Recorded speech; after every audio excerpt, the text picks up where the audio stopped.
Hola, hola. Voy a hablar sobre los derechos humanos y entre ellos vamos a hablar sobre la clasificación y característica de los derechos humanos, el sistema interamericano de la protección a los derechos humanos, la Corte Interamericana de los Derechos Humanos, la Comisión Interamericana de los Derechos Humanos y conceptos y funciones e importancia de ya lo mencionado. Ok, comenzamos hablando sobre las características y clasificación de los derechos humanos, pero debemos saber que los derechos humanos son las facultades y atributos que poseen la persona por el simple hecho de serlo. También le permite la concreción de un proyecto de una vida digna.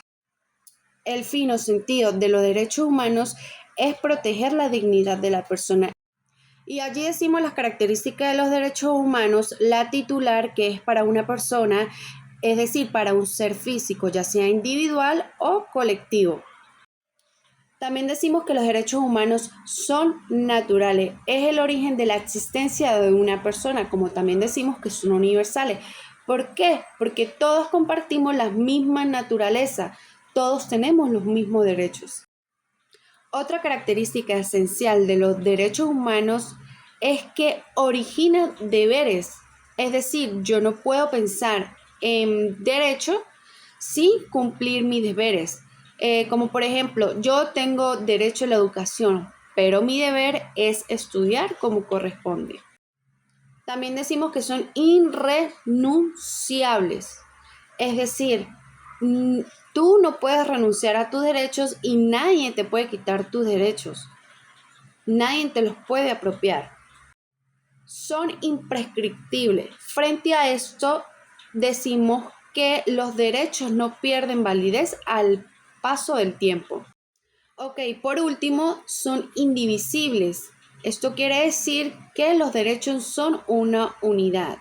Yo no voy a tomar un derecho y voy a dejar al lado otro derecho. No, porque todos se toman en conjunto. Es decir, si yo defiendo el derecho a la vida, tengo que defender el derecho a la libertad, a la seguridad, a la salud. ¿Por qué? Porque todos se guardan una interrelación. Los derechos humanos se clasifican según el tiempo, según la forma, según el sujeto y según el contenido. El tiempo hace referencia a la aparición histórica de los derechos y cómo fueron plasmados por escritos. Al hablar de cómo fueron plasmados por escrito, hablamos de los derechos de primera generación, segunda generación, tercera generación y cuarta generación. Según la forma, hablamos de los derechos que fueron plasmados o incluidos en la Constitución.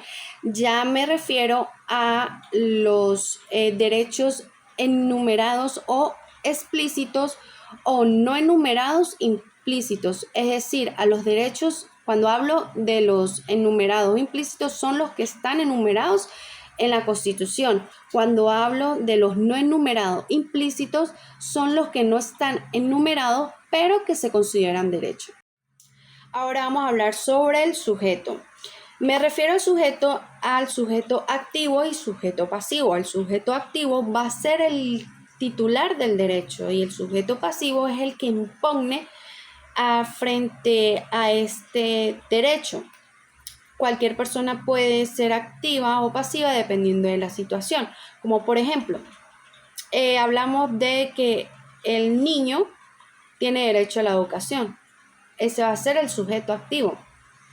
Y el padre tiene que garantizarle ese derecho. Los padres van a ser el sujeto pasivo.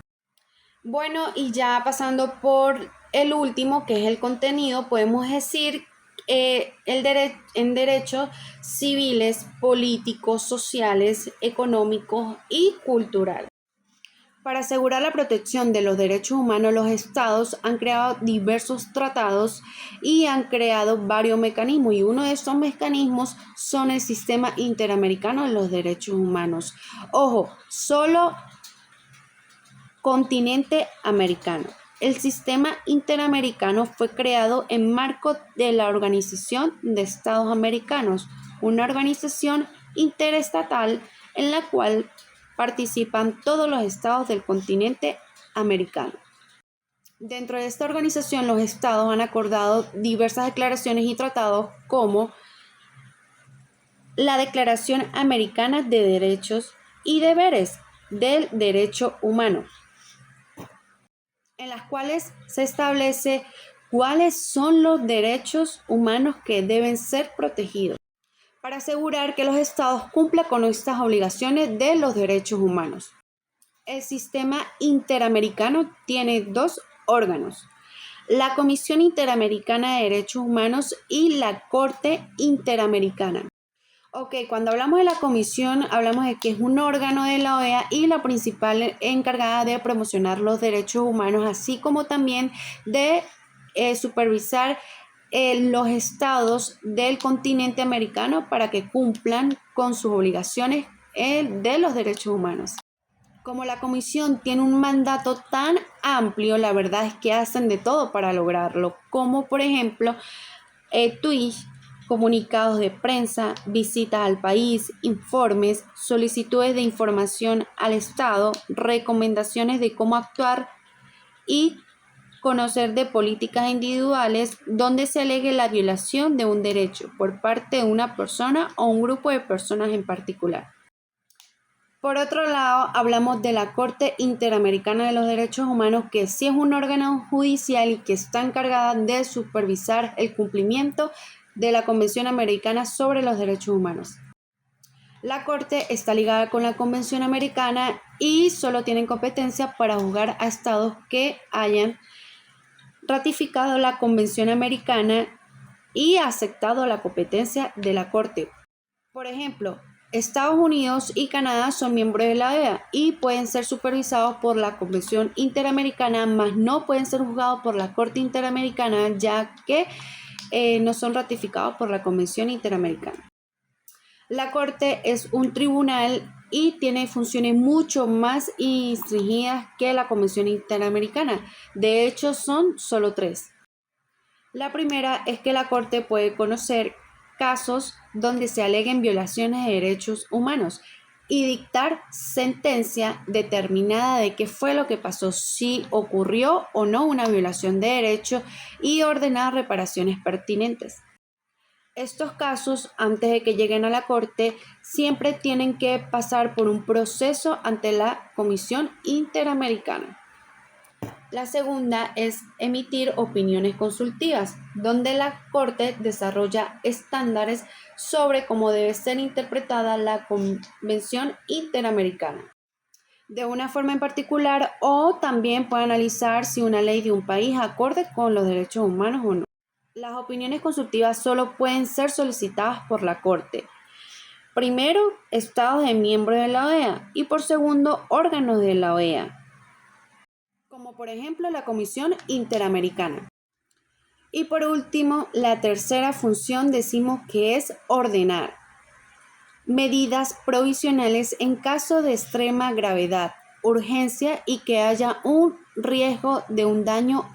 La Corte Interamericana es el tribunal más importante del continente americano.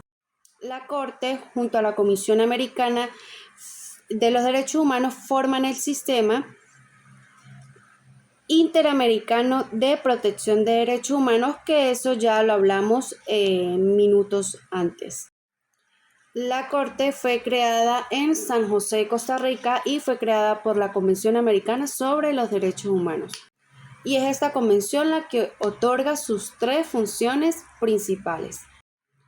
La primera, a la función contenciosa. En esta función, la Corte examina los alegatos de una violación de derechos humanos por parte de un Estado. El Estado que haya ratificado la Convención Americana o aceptado la competencia de la Corte. Estos casos pueden ser presentados ante la Corte Interamericana por la Comisión Interamericana o por un Estado. Y la segunda es tomar medidas provisionales en caso de una gravedad extrema o urgencia que cause un daño irreparable, ¿sí?, de los derechos a una persona. La Corte solicitará al Estado que tome medidas. tomar medidas para evitar que ocurra dicha vulneración. Las medidas provisionales tienen como objetivo garantizar y proteger los derechos de una persona. Las medidas provisionales que han dictado la Corte, la mayoría se refieren a los derechos de vida e integridad de la persona. Por ejemplo, un defensor de los derechos humanos está recibiendo amenazas de muerte, pero el Estado no toma acción o no da respuesta con respecto a esa amenaza que le están haciendo a ese defensor. Ahí es cuando la Corte toma medidas y le notifica al Estado para que le garantice la seguridad de ese defensor de derechos humanos. Y bueno, ahí pues le van a colocar guardaespaldas, policías y bueno, otras medidas de seguridad, pero que le garantice la protección a ese defensor. Y la tercera, dictar opiniones consultivas, es decir, las preguntas que se le van a hacer a la Corte sobre cómo se debe interpretar un tema de derechos humanos en particular. Los estados, parte de la OEA y los órganos de la Organización de Estados Americanos pueden solicitar a la Corte opiniones consultivas. Algunos estados pueden solicitar a la Corte que analice si una ley en particular es compatible con la Convención Americana o no. Al dictar opiniones consultivas, la Corte Interamericana cumple la función de prevenciones, ¿sí?, para evitar que ocurran las violaciones de derechos humanos. Bueno, y esta fue mi breve exposición explicando sobre el sistema y la Corte, la Comisión Interamericana y todos esos puntos que hablé al inicio de la exposición. Y bueno, espero que les guste. Chao.